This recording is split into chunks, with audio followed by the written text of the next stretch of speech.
आताच्या पोरांना काय कळणार आहे दिवाळी म्हणजे काय असते? 100 समानार्थी शब्द, 100 विरुद्धार्थी शब्द, 50 म्हणी, 50 वाक्यप्रचार, 150 सुविचार, दिवाळीवर निबंध, शुद्ध लेखन आणि 1 ते 30 पाढे पाठांतर.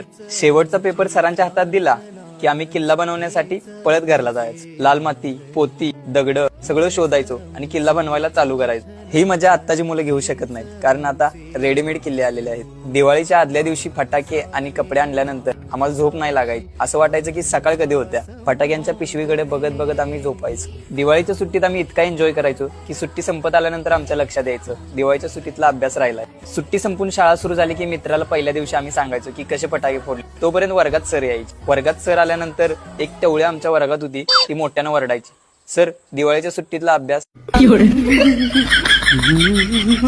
आणि ती स्टीलची पट्टी पण घेऊन यायची. आणि माझा कधी दिवाळीत अभ्यास पूर्ण नसायचा. पहिल्या दिवशी मार खायचा.